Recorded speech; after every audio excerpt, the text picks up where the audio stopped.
अस्सलाम वालेकुम। मैं हूं doctor Wajiha, am obstetrician and gynaecologist और मैं झंग में फातिमा मेडिकल क्लिनिक में प्रैक्टिस कर रही हूं। आज की इस वीडियो में हम डिस्कस करेंगे कि सी सेक्शन के दौरान कौन सी बेहोशी लेना ज़्यादा बेहतर है, क्योंकि बहुत सारी ख़वातीन हैं जो कि सी सेक्शन से ज़्यादा इस चीज़ के स्ट्रेस ले रही होती हैं कि हमें कमर में इंजेक्शन तो नहीं लगाया जाएगा, या हमें कौन सी बेहोशी दी जाएगी, फुल बेहोशी दी जाएगी या स्पाइनल एनेस्थीसिया दिया जाएगा। वीडियो में हम इसी बारे में डिटेल में डिस्कस करेंगे कि सी सेक्शन के दौरान कौन सी बेहोशी लेना ज़्यादा बेहतर है, फुल बेहोशी लेना या कमर में इंजेक्शन लगवा लेना।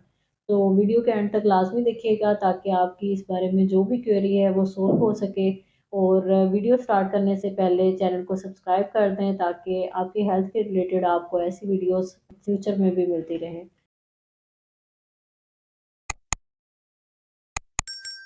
अब सबसे पहले हम बात करते हैं जनरल एनेस्थीसिया के बारे में, कि जिसके बारे में पेशेंट का ख्याल होता है कि हमें फुल बेहोशी दे दी जाए ताकि हम कमर वाले इंजेक्शन से बच जाएं। तो इसके लिए डिटेल में आपकी टेस्टिंग होनी चाहिए, आपके लीवर और किडनी के फंक्शन टेस्ट भी होने चाहिए, क्योंकि जो फुल बेहोशी वाली मेडिसिन होती है वो उसने आपके लीवर और किडनी में से होकर गुजरना होता है। तो इसके लिए आपके लीवर और किडनी का बिल्कुल ठीक होना बहुत ज़रूरी है। इसके अलावा 8 से 12 घंटे का एनपीओ होना चाहिए आपका, मतलब आपकी फास्टिंग होनी चाहिए। उससे पहले कुछ खाया होगा तो बेहोशी के दौरान उसकी सांस की नाली में जाने का अंदेशा होता है, जिसकी वजह से उसको जान का भी खतरा हो सकता है। इसके अलावा जब ऑपरेशन हो जाता है तो उसके बाद भी हम उसको 12 से 18 घंटे मजीद कुछ नहीं देते, क्योंकि उसमें इंटेस्टाइन सेंसिटिव हुई होती हैं और अगर मरीज उस टाइम कुछ खा ले तो उसको गैशियस डिस्टेंशन भी हो सकती है।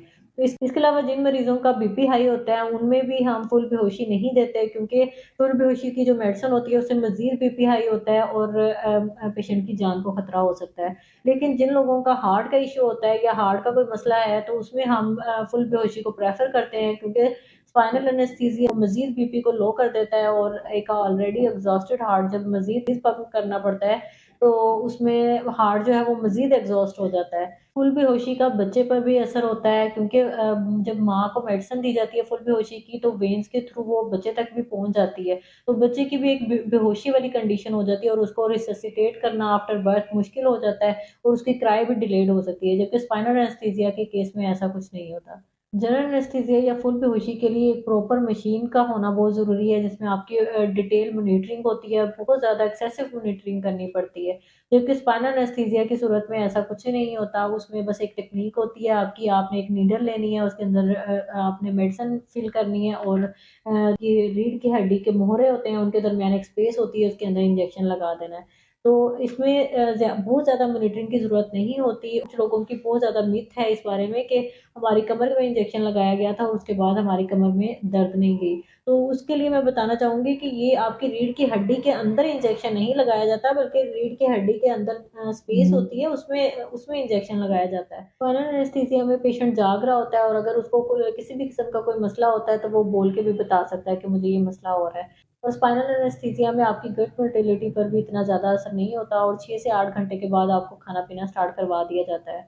और इसमें एक कॉम्प्लिकेशन है जो देखने में आई है कि इसमें स्पाइनल हेडेक हो सकता है। तो वो भी अगर स्पाइनल एनेस्थीसिया के बाद मरीज़ बहुत ज़्यादा ऊँचा तकिया ले ले तो उनमें देखा गया है कि स्पाइनल हेडेक की कंप्लेन आई है। तो लेकिन वो भी मैनेजेबल है। वो इस तरह के आप मरीज़ को सीधा लेटाएँ बगैर तकिए के, तो ये भी स्पाइनल हेडेक की भी कंप्लेन नहीं है। एनेस्थीसिया में पेशेंट का बीपी भी लो हो सकता है, लेकिन वो भी मैनेजेबल है। आपकी डॉक्टर उसको ईज़िली मैनेज कर सकती है। तो इस वीडियो में आपके साथ मैंने डिटेल में डिस्कस किया कि स्पाइनल एनेस्थीसिया की क्या कॉम्प्लिकेशंस हो सकती हैं, क्या उसके फ़वाइद हैं और फुल बेहोशी या जनरल एनेस्थीसिया के क्या फ़वाइद और क्या उसके नुकसानात हैं।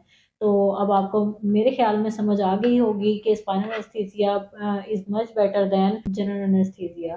तो आज की वीडियो अगर इन्फॉर्मेटिव लगी हो और कुछ हेल्पफुल हुई हो तो please like, share and subscribe my channel. अपना बहुत सारा ख्याल रखिएगा और दुआ में याद रखिएगा। अल्लाह हाफ़िज़।